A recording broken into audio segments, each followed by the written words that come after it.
S ನೀವು ಈಗಾಗಲೇ ಹೇಳ್ತಾ ಇದ್ದ ಹಾಗೇನೆ ಪ್ರತಿಯೊಬ್ಬರದ್ದು ಕೂಡ ಒಂದೊಂದು ರೀತಿಯಾದಂತಹ ಹಿನ್ನೆಲೆ ಇದೆ. 30 ವರ್ಷಗಳ ಹಿಂದೆ ಕಾಲೇಜಿಗೆ ಹೋದವನು ವಾಪಸ್ಸೇ ಬಂದಿಲ್ಲ. ವಾಪಸ್ ಬರ್ತಾನೋ ಇಲ್ವೋ ಅಂತ ಭಯ ಇತ್ತು. ನಕ್ಸಲ್ ಮಾರೆಪ್ಪ ತಾಯಿ ಮತ್ತು ಸಹೋದರ ಕಣ್ಣೀರು ಹಾಕಿದ್ದಾರೆ ಅವರ ಹಿನ್ನೆಲೆಯನ್ನ ನೆನೆಸ್ಕೊಂಡು. ಅವನು ಹೋದಾಗಿನಿಂದ ಒಂದು ರಾತ್ರಿ ಕೂಡ ನಾವು ಸರಿಯಾಗಿ ಮಲಗಿಲ್ಲ. ಯಾವಾಗೋ ಒಮ್ಮೆ ಈವರೆಗೆ ಬಂದು ಹೋಗಿದ್ದ ಅಷ್ಟೇ. ಎಲ್ಲರಂತೆ ಮಗ ಬರ್ಲಿ ಸ್ವಾಮಿ ಅಂತ ಕೈ ಮುಗಿದ ತಾಯಿ ಅಂದ್ರೆ ಅವರ ಕುಟುಂಬಸ್ಥರು ಅವರ ಹಿನ್ನೆಲೆಯನ್ನು ಕೂಡ ನೋಡಬೇಕಾಗುತ್ತೆ. ಇವರು ಯಾವುದೋ ಒಂದು ವ್ಯವಸ್ಥೆ, ಯಾವುದೋ ಒಂದು ಅನ್ಯಾಯದ ವಿರುದ್ಧ ಹೋರಾಡೋದಕ್ಕೆ ಅಂತ ಹೋಗಿ ವಾಮವಾದಿಗಳಾಗ್ತಾರೆ. ಆದ್ರೆ ಅವರ ಕುಟುಂಬಸ್ಥರ ಗತಿ ಏನು? ಅವರ ತಾಯಿ ಕಣ್ಣೀರು ಹಾಕಿದ್ದಾರೆ. TV9 ಜೊತೆ ಅಳಲು ತೋಡಿಕೊಂಡ ತಾಯಿ ಗೌರಮ್ಮ. ಈ ರೀತಿಯಾಗಿ ಒಬ್ಬೊಬ್ಬರದ್ದು ಕೂಡ ಒಂದೊಂದು ರೀತಿಯಾದಂತಹ ಇತಿಹಾಸ ಇದೆ. ಒಂದೊಂದು ವಿಚಾರಗಳಿಗೆ ಸಂಬಂಧಪಟ್ಟಂತೆ ಅವರು ಹೋರಾಟವನ್ನ ಮಾಡ್ತಾ ಬಂದಿರುವಂತವರು. ಈ ಬಗ್ಗೆ ನಮ್ಮ ರಾಯಚೂರು ಜಿಲ್ಲಾ ಪ್ರತಿನಿಧಿ ಭೀಮೇಶ್ ಮಾರೆಪ್ಪ ಕುಟುಂಬಸ್ಥರೊಂದಿಗೆ ಮಾತುಕತೆ ನಡೆಸಿದ್ದಾರೆ. ಏನು ಹೇಳ್ತಾರೆ ಹಾಗಾದ್ರೆ ಅವರ ಕುಟುಂಬಸ್ಥರು ಕೇಳೋಣ ಬನ್ನಿ. 6 ಜನ ನಕ್ಸಲರು ಇವತ್ತು ರಾಜ್ಯ ಸರ್ಕಾರದ ಎದುರು ಶರಣಾಗ್ತಾ ಇರುವಂಥದ್ದು. ಈ ಸಂಬಂಧಪಟ್ಟಂತ ರಾಯಚೂರು ಜಿಲ್ಲೆ ಮಾನ್ವಿ ತಾಲೂಕಿನ ಅರೋಲಿ ಗ್ರಾಮದ ಮಾರೆಪ್ಪ ಅಂತಕ್ಕಂಥ ವ್ಯಕ್ತಿ ಕೂಡ ಅದರಲ್ಲೊಬ್ಬರು.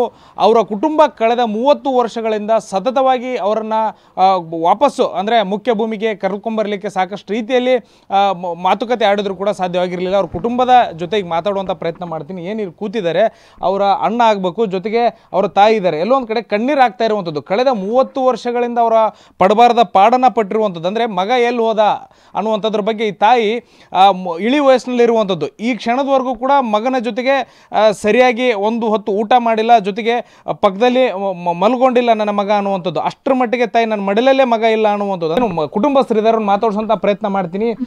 ಹೇಳ್ರಿ, ಯಾವ ರೀತಿ ಈ ಒಂದು ನೋವಿತ್ತು ನಿಮ್ಗೆ? ಈಗೇನು ಹೇಳ್ತೀರ? ಅವ್ರು ಶರಣಾಗತ್ತಾರ, ಯಾವ ರೀತಿ, ಏನು ಅಭಿಪ್ರಾಯ ನಿಮ್ದು ಅಂತ? ಏನು ಅಭಿಪ್ರಾಯ ಇಲ್ರಿ. ಅವರು ಮತ್ತೆ ಶರಣಾಗತಿ ಆ ಥರ ಅಂದ್ರೆ ಒಳ್ಳೇದಾಯ್ತಲ್ಲ, ನಮ್ಗೆ ಮಾರ್ಯನ ನೋಡ್ತವಲ್ಲ ಏನ್ರಿ. ಅವರು ಮತ್ತೆ ಏನನ್ನ ಮತ್ತೆ ಅಲ್ಲಿ ಏನನ್ನ ಜೈಲ್ನಾಗ ಹಾಕಿ ಏನನ್ನ ಹೊಡಿತಾರೆ ಅಂತ ನಮಗೆ ಭಯ ಅನ್ನಿಸ್ತದ ಏನ್ರಿ.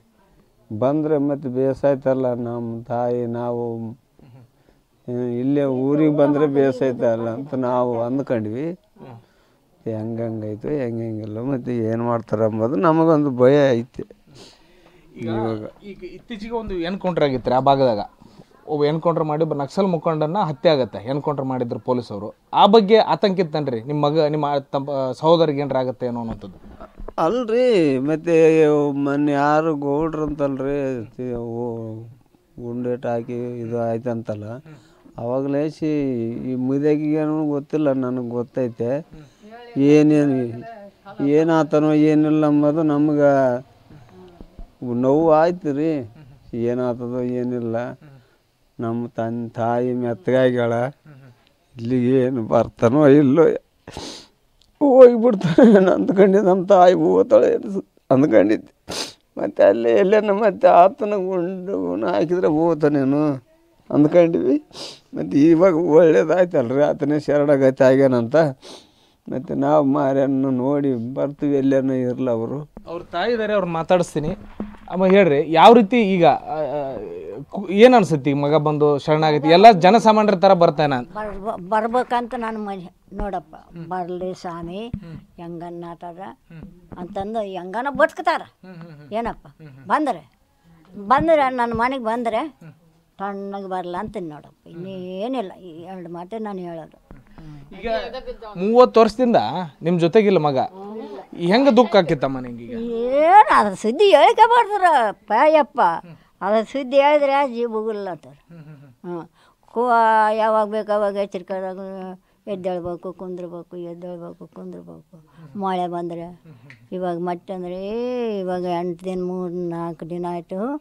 ಬುಗುಲು ಅಂತಿತ್ತು ಹೊಟ್ಯಾಗ. ಬುಗುಲು ಅಂತಂದು ನೆನೆಸ್ಕೊಂಡು ಅವಾಗ ಏನೋ ಒಂದು ನಿದ್ದೆ ಆತ ಓದಾಗಲಿ ಒಂದು ನಿದ್ದೆ ನೋಡಿ ನಂದು. ಹಿಂಗೆ ಎಲ್ಲಿತಾನಪ್ಪ ಸ್ವಾಮಿ ಪರಮಾತ್ಮ, ನೀನು ರಾಜಪ್ಪ, ಮತ್ತಿನ್ನೇನು ಕೈ ಮುಗಿತೀನಿ ನನಗೆ ಅಂತಂದೆ. ಕ್ಯಾಮ್ರಾ ಪರ್ಸನ್ ವಾಸುದೇವ್ ಜೊತೆ ಭೀಮೇಶ್ ಪೂಜಾರಿ, TV9 ರಾಯಚೂರು.